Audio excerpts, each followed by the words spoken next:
All right, fellow AMC stockholders, XMAX Trading here. I'm going to go over some basic generic financial DD from CNBC. I thought it was pretty interesting. So if you haven't subscribed to the channel already, let's subscribe and let's get started. Here are your best money moves to make before interest rates rise, according to CNBC. So they're not talking about meme stocks because they get that wrong sometimes. So let's talk about money moves. Rising interest rates have potential headwind even as the economy expands. Here are some ways to prepare your portfolio for the changes ahead. Investors may be rattled heading into the new year, and rightfully so. Even as Omicron COVID variant drives a new wave of infections, the Federal Reserve's easy monetary policies are nearing an end. For months, a variety of inflation reports indicate their highest levels.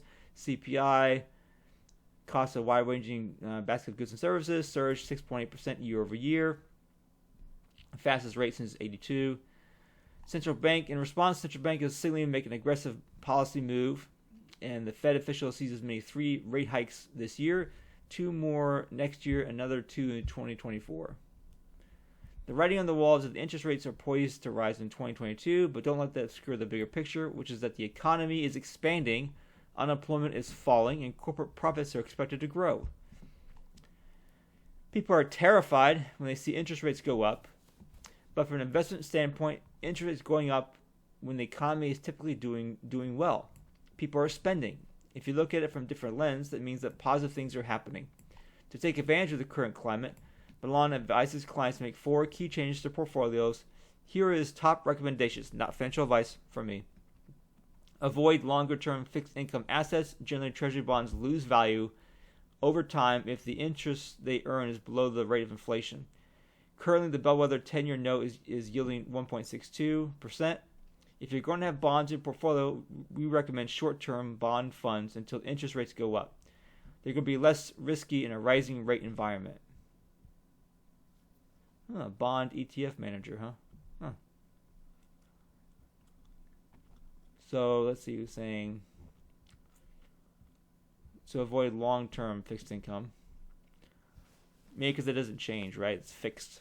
You buy it and it's fixed, maybe, for the term that you have. Although short-term bond funds are less sensitive to rate increases, they provide less income earning potential. Still, they'll add some stability when equity markets get rocky.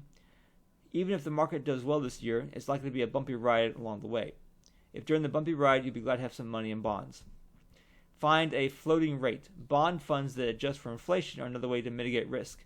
For investors looking to section off a portion of their portfolio, say 1 to 3 years worth of retirement income, into a less volatile investment that'll keep up with inflation, a floating rate exchange traded bond may be appropriate, said Caitlin Murray, CFP with Kendall Capital in Rockville. These ETFs are conservative like a bond, trade like a stock, diversified like a mutual fund. Interesting. And that was a floating rate. A floating rate exchange traded bond. It's a mouthful. Milan recommends floating rate ETFs such as iShares Floating Rate or Market Vector's Investment Grade Floating Rate, which include investment grade corporate bonds that are less exposed to interest rates over time, interest rate risk. However, you don't want to be overly conservative and miss out on appreciation you can get in the equity market. You need long-term growth as well. Seek out stocks with a dividend growth. To that end, companies that are well poised to weather high prices and have a track record of consistent dividend payouts are also good assets to own as interest rates rise.